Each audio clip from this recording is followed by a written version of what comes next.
Hi everyone. Today we're going to speak about homophobia in Lithuania. And today Ostea, Goda, and Paula and Eligius will present you to this topic. So we'll introduce you, then we'll explain the data collection. We're going to give you some results and a discussion. So firstly, I'm going to introduce you to our topic, the homophobia in Lithuania. So what motivated our group to choose this topic is, well, we all presenters are Gen Z and we are very open-minded and we were very aware of the problem that there's a lot of homophobia in Lithuania. So our goal was to spread the awareness of the extent that homophobes go to and what hurtful language they use via public and via social media. So I'm gonna give you some background information. Is that because there recently were some significant events, for example, like the Family March in Lithuania, where homophobic people came together to spread their radical traditional values. And it's also important to talk about this topic because in Lithuania is the only Baltic country that still has not legalized the same-sex marriage, and I think that this is a really important issue in our society. So now let's speak about some data collection. And well, we gathered some comments from Delphi.com, TV3.com, and 15 Minutes. So we looked for articles that said something about the LGBT. So we looked for the discussion and the comments that spread the homophobiness all around us. And we even looked for some Facebook comments in the Facebook group, and we even found some tweets from the X platform. So this is one of our raw data.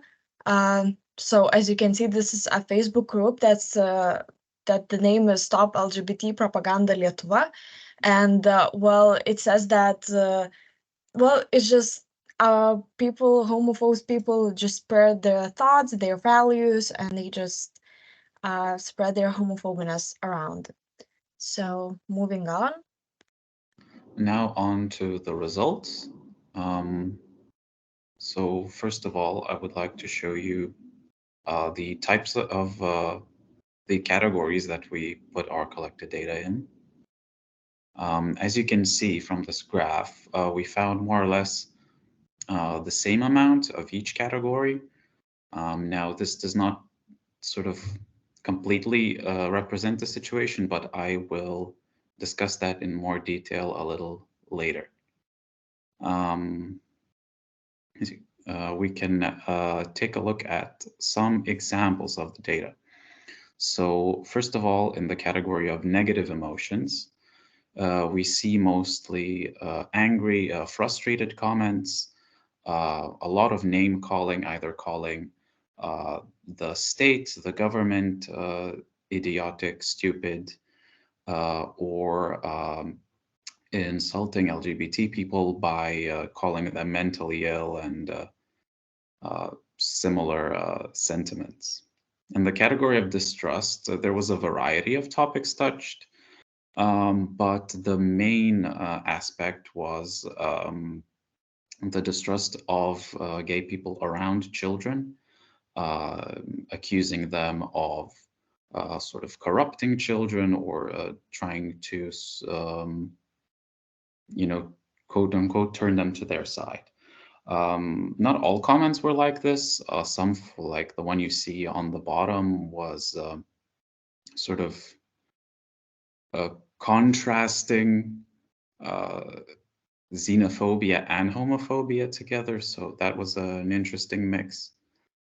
Onto personal values, uh, one of the more dominant categories. Uh, this category was very monotone in the sense that almost all comments in this category accuse LGBT people of trying to destroy the traditional understanding of a family and gender roles and are very bioessentialist. And finally, in the category of external enemies, most of this type of comment are either openly accusing the West of trying to spread propaganda to advance LGBT rights. They are also accusing the government of sort of conspiracies and trying to destroy the country by advancing LGBTQ rights, things like that. So what trends could we find in the data that we collected? So first of all, personal values dominated the examples we collected. As I mentioned before, we did find sort of similar amounts of each category. However, it's important to note that even when personal values was not the dominant category, it was almost always there. It is the basis for most homophobia, at least in the comments that we found. And this is because many people in anti-LGBTQ circles have strong traditional values on family and relationships. Negative emotions were also very prevalent. Many of the comments had very aggressive and dramatic reactions, a lot of name calling and insults. And finally, of course, as I mentioned, many of the comments also jumped to the defense of children, accusing people of trying to corrupt or abuse them. So now we are going to talk about the discussion part, and let's look on to some factors. First of all, political factor. Well, our analysis procedure revealed that most of the homophobic people, or the ones with strong traditional values, are disappointed with our government. They do not trust it, they feel unheard by it, and they do not trust it as well as the Western liberal world. Also, it seems that homophobes are mostly conservatives. Let's move on to social factors. Our procedure divulged a pretty basic conclusion that like-minded people are likely to gather together, share their thoughts, and create a community. For example, the Family March and the Facebook group we presented to you earlier.